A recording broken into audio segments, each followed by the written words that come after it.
हर हर महादेव।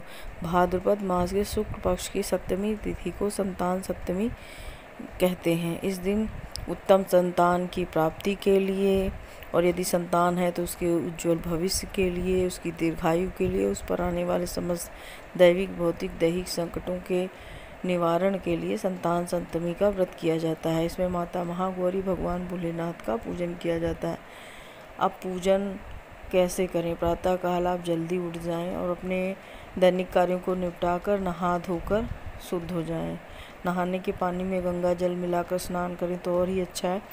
नहाकर पूजा कक्ष में जाएं और एक चौकी लगाएं, उस पर माता महागौरी महादेव का फोटो या फिर यदि आपके पास उनकी प्रतिमा है, विग्रह है, तो उनका अभिषेक करें। फिर भगवान भोलेनाथ को चंदन का तिलक लगाएं, माता महागौरी को सिंदूर का फूल चढ़ाएं, माता को श्रृंगार की वस्तुएं समर्पित करें। भगवान भोलेनाथ को फूल, दीप और बेलपत्र, समी पत्र आदि चढ़ाएं, जनेऊ चढ़ा दें, दूबा जरूर चढ़ाएं इस दिन। तो इस दिन को दूबड़ी सप्तमी भी कहते हैं, तो दूबा अवश्य चढ़ाएं। इसके बाद नैवेद्य में इस दिन मीठी पूड़ियाँ बनती हैं या फिर मालपुए का भोग लगाया जाता है।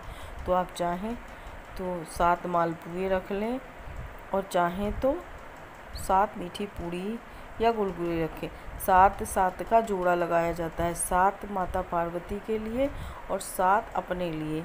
माता पार्वती को जो आप 7 मालपुए या मीठी पूड़ियाँ चढ़ाएंगे वो किसी कन्या को दे सकते हैं या गाय को खिला सकते हैं, और जो 7 अपने हिस्से का आप चढ़ाएंगे उसे केवल आप ही खाएंगे या आपके पति खा सकते हैं, किसी और को या बच्चों को वो प्रसाद ना दें।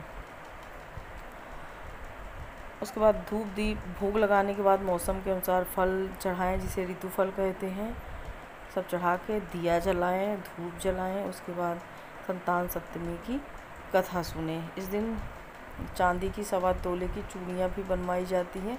यदि आप चूड़ियाँ नहीं बनवा सकते तो मौली धागा लें और उसमें 7 गांठें लगाकर उसका पूजन करके आप उसे पहनकर फिर कथा सुने। और यदि चूड़ी है तो चूड़ी को भी आप दूध से स्नान कराएं, ये उसके बाद गंगा जल से या शुद्ध जल से स्नान करा के उसका पूजन करके माता महागौरी के चरणों में आप उसे चढ़ा के फिर अपने हाथों में पहने। और ये चूड़ियाँ साल भर पहनी जाती हैं। उसके बाद आप कथा सुने। कथा के बाद माता की आरती करें। आप चाहें तो हवन भी कर सकते हैं, 5, 7 या 11 आहुतियाँ भी दे सकते हैं। नहीं कर सकते तो आरती कर लें। और पूजन के बाद जो प्रसाद है वो आप ही खाएं, किसी और को ना दें। और कथा के बाद आरती अवश्य ही करें और दोपहर तक ये पूजा कर लें। माता सप्तमी की, भगवान भोलेनाथ महागौरी की कृपा हम पर, हमारी संतान बनी रहे, इसी मनोकामना से विदा लेती हूँ। राधे राधे। जय श्री कृष्ण। हर हर महादेव।